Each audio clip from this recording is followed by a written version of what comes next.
Brasil, janeiro de 2005. Eu redescobri a igreja recentemente e tenho recebido várias perguntas constrangedoras de meus pais que não consigo responder. Elas acabam tornando-se minhas dúvidas também, por isso gostaria da ajuda de vocês para respondê-las. Aqui vão algumas delas. Por que, se Deus é justo e perfeito, os descendentes de Adão e Eva devem ser julgados por um crime que não cometeram? Caso fulano matasse alguém, os filhos e netos e bisnetos de fulano deveriam ser julgados, culpados e sofrerem as mesmas penas somente por terem nascido? Por que algumas crianças morrem antes de serem capazes de escolher entre Deus ou o pecado, algumas ainda no ventre materno? Ouvi dizer que seria para poupar a própria criança que em vida cometeria pecados muito mais graves. Isso procede? Para mim parece confuso. Se só nós cometemos os pecados, por que toda a criação teve que decair? Eles, animais, precisam matar para sobreviver, e nós precisamos matá-los ou colocá-los em cativeiro por toda a vida para nos alimentar. Muito obrigado pela atenção.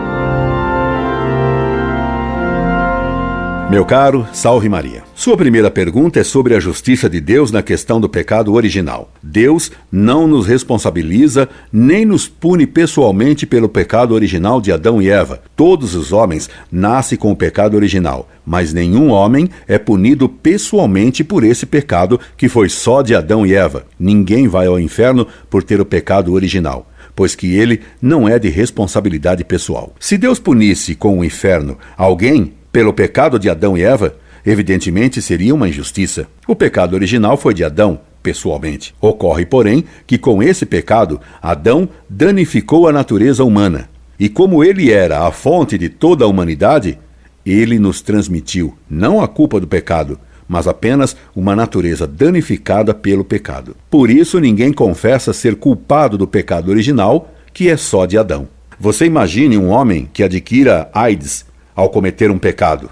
O filho não herda a culpa do pai, mas vai receber com a natureza o vírus da AIDS. Ele não herda a culpa moral do pai, recebe dele uma natureza doente. O filho de um alcoólatra sofre consequências semelhantes. Quando Adão pecou, ele perdeu uma série de dons que Deus havia lhe concedido. Além disso, Adão, revoltando-se contra Deus, danificou a natureza humana. Antes do pecado, a natureza de Adão era toda ordenada. Depois, a inteligência humana ficou prejudicada e tendente ao erro e não à verdade. A vontade humana ficou desregrada e tendente ao mal. A sensibilidade ficou desordenada e, por isso, temos sentimentos irracionais. Simpatizamos com quem não devemos e antipatizamos, sem razão, com quem nos faria bem e etc. O corpo ficou revoltado contra o domínio da alma. Em suma, nossa natureza ficou tendente ao erro e ao pecado. Nisto consiste a herança do pecado original e não na herança da culpa moral que cabe só a Adão e Eva. Caso um fulano, como você diz, matasse alguém, os filhos não herdariam essa culpa, mas herdam sim a desonra desse crime. Ninguém diz, meu pai foi assassino, porque tem vergonha disso. Dos pais herdamos não as culpas deles, mas apenas sua honra ou desonra. Assim como, possivelmente, as tendências para os pecados em que eles mais caíram ou viveram. Sua segunda pergunta é por que Deus permite que algumas crianças morram antes de nascer ou quando ainda muito pequenas. Deus só quer o bem de todos. Viver mais ou menos tempo é um bem relativo, porque Ele não nos criou para vivermos neste mundo, e sim no céu. Por isso, Ele nos deixa viver o tempo mais conveniente para o nosso bem. A providência de Deus guia as causas segundas, isto é, as leis naturais. Se Ele permite que uma criança morra cedo ou bem pequena, isso não significa de modo algum que Deus vai destiná-la ao inferno. Se a criança foi batizada, ela vai diretamente ao céu, porque não tem culpa alguma. Se ela não foi batizada e está com o pecado original, ela não pode ser mandada ao inferno, porque, como lhe expliquei acima, ela não tem culpa pessoal pelo pecado de Adão e Eva. Ela, porém, não pode entrar no céu, pois não foi redimida pelo sangue de Cristo, cujos méritos ela receberia no batismo. Por isso, convém batizar os fetos abortados. Isso tudo não quer dizer que essa criança vai estar perdida. Segundo alguns teólogos, Deus dará às crianças que morrem sem batismo uma oportunidade de escolha entre o bem e o mal, e conforme elas escolherem, irão para o céu ou para o inferno. Mas isto é apenas uma opinião de alguns teólogos. Segundo outros, Deus daria a essas crianças que morrem sem batismo uma felicidade natural completa, ainda que não o céu. Pessoalmente, acho a primeira opinião mais interessante, mas eu não sou teólogo e minha opinião não tem importância. De tudo isso, a regra fundamental é que Deus sempre faz acontecer o que é melhor para cada um. Então você me pergunta por que Deus puniu toda a criação e por que precisamos matar animais para comer e etc. Quando Adão foi amaldiçoado por Deus, disse-lhe: por tua causa, maldita será a terra.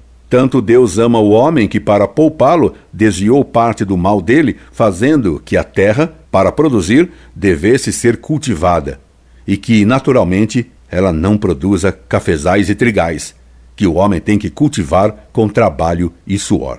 O fato de ser necessário aos animais comerem ervas e outros animais, e que nós devamos comer outros seres, tirando-lhes a vida, não é um mal. Deus fez um ser para outro.